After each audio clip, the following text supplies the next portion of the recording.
Right, hi everyone. Welcome to this Monday edition of Believe in Bills. I'm Adam Benigni, also joined by Sal Maiorana, as always from the Rochester Democrat and Chronicle. I'm with WGRZ TV, Sports Talk Live in Buffalo. Bills camp rolls on, and unfortunately, what was Sean McDermott's term today? Not ideal. Not ideal. Sort of with a, perhaps a bit of an understatement there. The list of Bills injuries, Sal, is pretty long and pretty distinguished at this point, which, yes, it's early in camp, but I think McDermott's description at least, applies here. All right, so what I've done is just kind of lump them by position, and we'll go through that way, not necessarily in chronological order, and gauge the impact and give people a sense of that. You good? I am good. Like you said, it was not ideal. What's worrisome is that they hadn't even had pads on. This was going into the first padded workout today, and they've already had all these injuries. So that was a little bit concerning. But, yeah, fire away, and I can give you my update on what's going on here. All right. So let's go tight end first, right? And Dalton Kincaid with the knee. There's sort of a here we go again type feeling with this thing. Also, Dawson Knox with the hamstring coming off of the PUP, but bring us up to date on both of those. Yeah, Kincaid, there was a play down the sideline yesterday, and he ended up making a really nice catch, and there was a lot of traffic. It was probably a ball Josh shouldn't have thrown, quite frankly, because he had James Cook wide open over the middle. He threw it to Kincaid in traffic. He went up, got the ball, made a nice catch, came down, and we really couldn't tell what exactly happened. And it was a couple minutes later where I noticed he was sitting down on the field getting work done. So then he got up and he looked like he was okay. He got back in practice. And then a few minutes later, he was down again getting work done. And then I think at that point, they sat him out the rest of the day. So it was already on my mind, like, okay, what's happening? And then sure enough, he leads off this morning and says Kincaid hurt the knee. He wasn't sure if it was the same one from last year, but it turns out it was. So that's obviously a concern because that knee injury really screwed up his 2024 season. So good that it happened early in camp. He'll have plenty of time to, rehab it and get over it. We don't know the seriousness because Sean never really gives us, how serious things are. Right. But that was not a good thing to see. Now, as far as Knox, they took him off the PUP late Sunday, so after practice. And I kind of thought he would be out there a little bit today, but he wasn't doing anything. He was still in civilian clothes. So Sean was asked about it before practice again, and he said it's still too early to get him going. So that one I'm not really worried about, though, Adam. That was a hamstring. I've seen Knox walking around. He looks perfectly fine. So I think they're just being very careful. They don't need to rush him back. So I am not too concerned about that one. What this is doing is giving a lot of reps to a guy like Jackson Hawes, who's their fifth-round pick. They really like him. And Zach Davidson, who's been a training camp darling for 2 years, but he's a practice squad guy. He's only played 3 games since he came here, so he's trying to win a roster spot, and Hawes is definitely in his way. But with these 2 guys out, he's getting more of an opportunity to do something. So maybe he takes advantage of that. We'll see. Yeah, that's at the very least a silver lining in all this, right? Yeah, Sean always says that. He says this is an opportunity for other guys to show, and training camp's the time to show. So there's always a little bit of okay, well, let's see what happens with these other guys. That's the good aspect. The bad aspect is you want your whole team, and they don't have their whole team right now. All right. A couple of key linebackers should be near the top of this list as we discuss them. Terrell Bernard and Dorian Williams. Hamstring and calf there. Yeah, Bernard, again, that one doesn't look too serious. He got hurt. I think it was, I want to say Friday that he got hurt. So he hasn't practiced the last 2 days. Again, I think they're just being very cautious. I've seen him walking around. He's on the sidelines, so I don't think that's a bad injury. Williams is a little bit interesting because he was wearing a boot. I actually haven't seen him the last 2 days, not that I've been looking specifically. But I haven't seen him. But I remember seeing him with a boot on Friday. So that's something to monitor. I mean, they said it was a calf, yet he's in a boot. So maybe it's just because of the mobilization, I would imagine. That one is probably a little bit more serious. And, again, it's early, so it's a good thing that that's happening. Now, not oddly enough, in typical fashion, Baylon Spector also missed a few plays today because that's what Baylon Spector does. He misses lots of time with various injuries.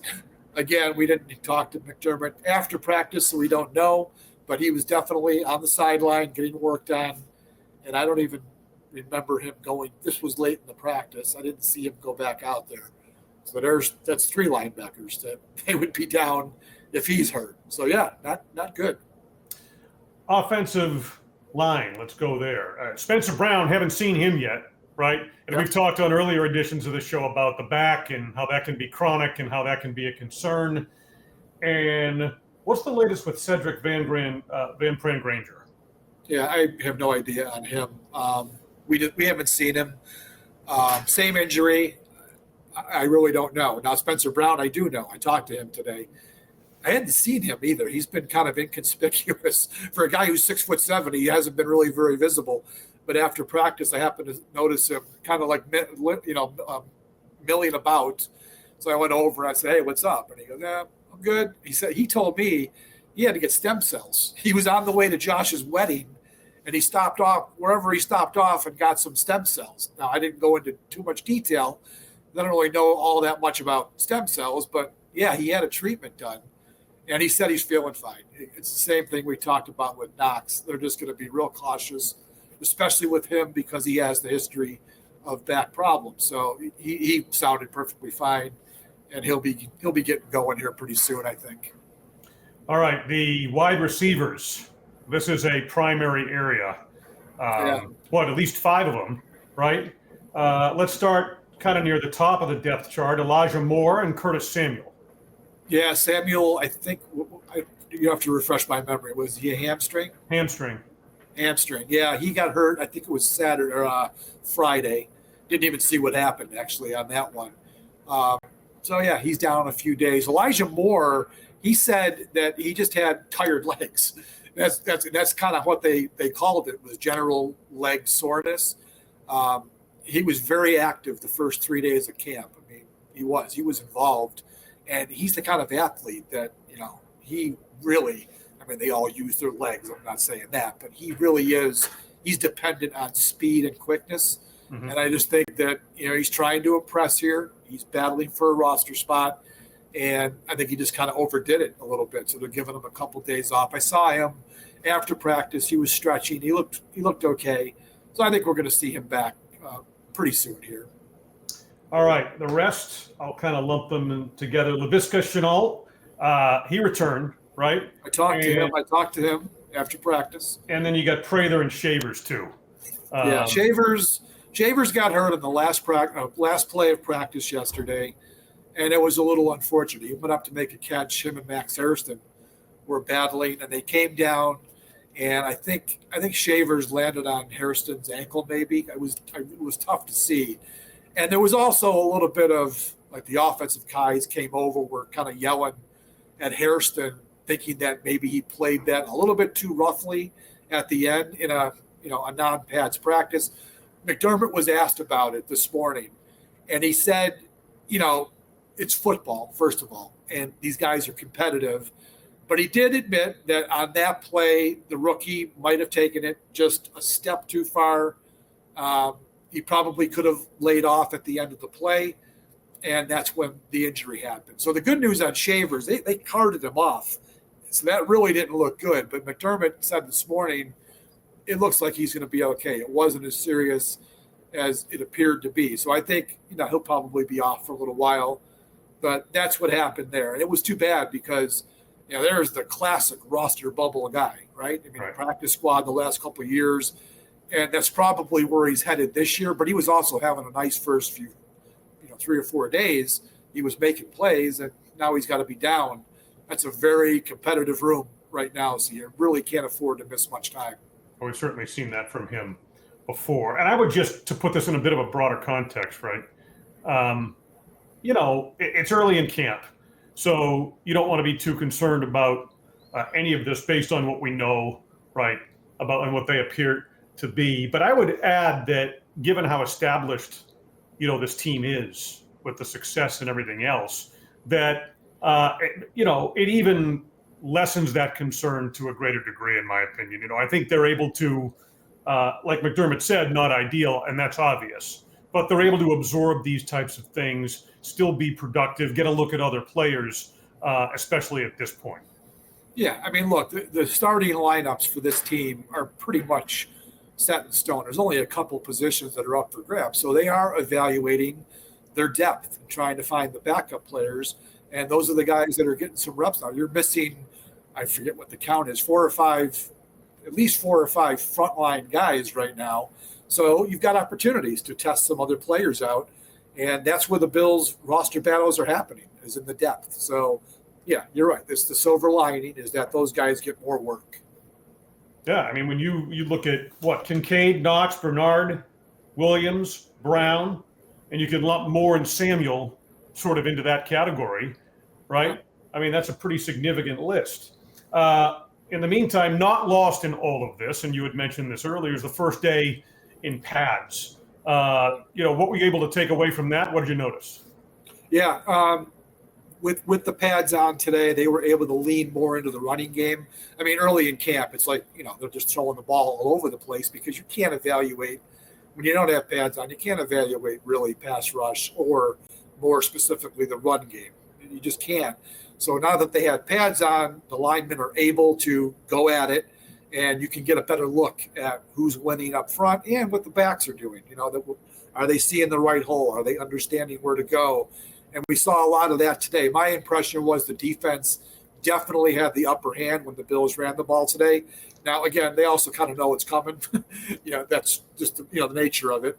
So they should be winning the bulk of those reps. But it was obvious today that was happening. When the Bills decided to throw, I thought the offense looked better. There were some nice plays downfield. Coleman had a couple more nice plays today. So, yeah, it was good to see the physicality. Matt Milano loved it, I can tell you that. I mean, he looked good today, and he had one play where he blew up KJ Hamler. I'm sure McDermott wasn't thrilled because you're not supposed to tackle to the ground, but he had an open shot at the guy, and he drilled him. So I'm sure that was fun for him. But, the pads going on is always a good thing. Players love it, too. They don't want to play touch football. They want to hit people. They're trying to win jobs out here. And it's hard to do that when you got to pull up every time there's contact imminent, So, yeah, it was a good day for that.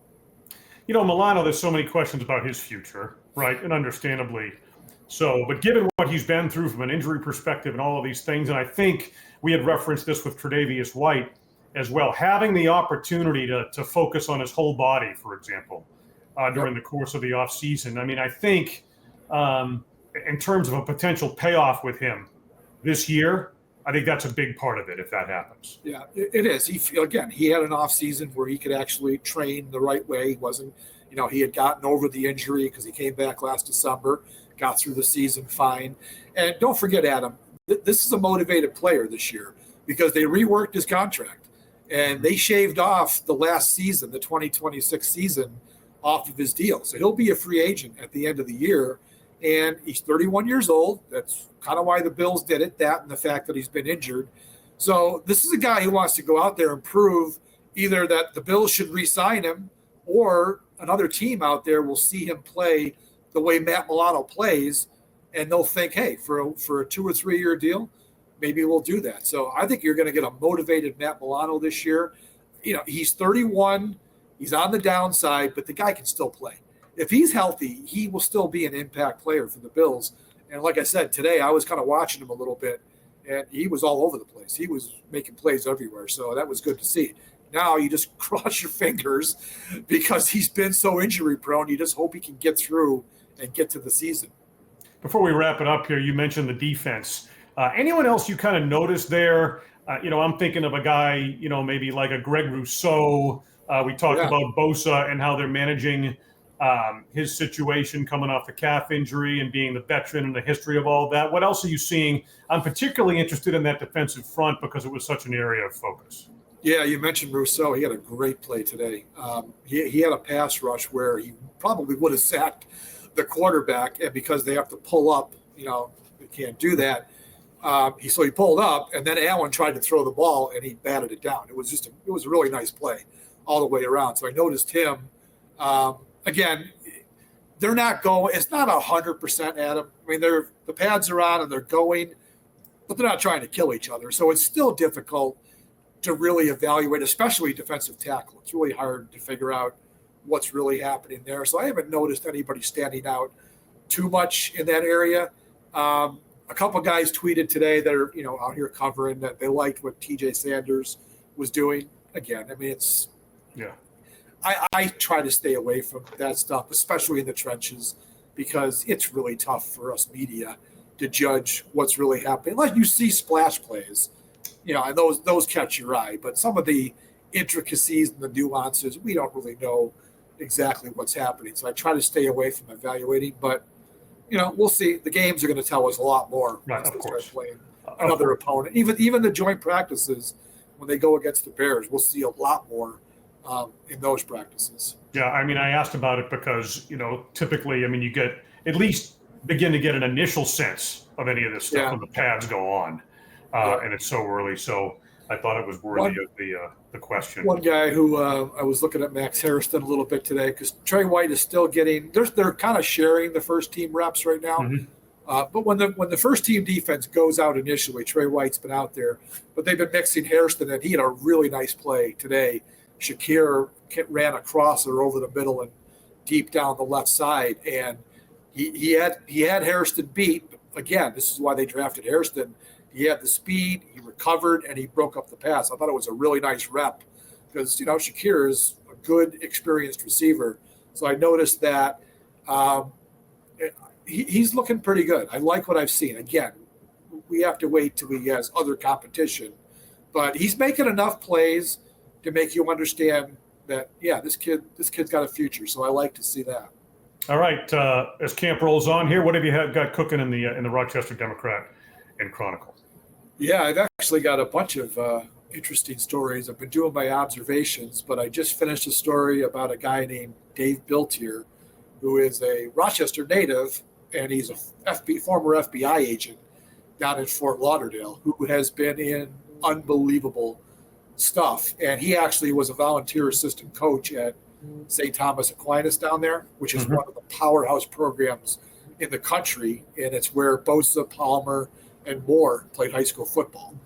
So he's got a loose connection to three Bills. They didn't really remember him too much because it's been several years, but also he was a volunteer. Adam, this program, it's like an NFL team. Right. They've got about 25 guys in the NFL. They get about 20 Division I scholarships per year. They've won 16 Florida State championships. It's like a professional team. He's got 20 guys. The coach has 20 assistants. It's like I said, it's like an NFL coaching staff. So they didn't really remember this guy, but it's really kind of a cool story. I also talked today to one of the new minority owners of the Bills, Rob Palumbo, who was a Rochester native. Mm-hmm. So we had a great conversation. He was a former All-American lacrosse player at Princeton. So we had a lacrosse connection because I'm heavily involved with lacrosse. So that's going to be a fun story. And I also interviewed the NFL Films lead director, who was Pat Harris, who's also from Rochester. He's a Penfield kid. So I've been working on these three pretty big stories while trying to do the day-to-day grind. You know how that is. Yeah. So, these are going to be some good stories that I definitely want people to check out when they're published in the next week or so at democratandchronicle.com. So, thanks for the opportunity to plug those, Bell. That's what this is about, in part. We took care of business first, but then got to the not so shit plug. I mean, that's good stuff. That's it's been a busy first week because those are unusual stories that kind of fall in your lap outside of the day-to-day stuff. So, I'm cranking here, and I got my daughter's wedding Friday. So this is a pretty busy week for me. I was going to say, congratulations are more than in order. Yep, that's fantastic. Friday afternoon, we marry off the oldest daughter, so that'll be fun. And what are your emotions like for that? Yeah, thrilled for her and her fiance, who we really like, and she's been moved out for a while, so. But I'm sure I'll shed a tear. I cried for my youngest daughter last year when I walked her down the aisle. I'm an Italian. I got emotions, so I'm sure it'll break me up a little bit this Friday too. All right. Well, I'm sure. Congratulations again. We'll be thinking of you. Thank you. Hopefully the weather's going to be good for you and your right now it's family. looking absolutely perfect. It's looking perfect. So hopefully it holds up. It's supposed to be 75, none of this 90-degree humidity This today. is tough. It's supposed to be 75 and perfect. So we're hoping it's an outdoor wedding. So we're hoping it goes well. All right, this is tough. Fingers crossed.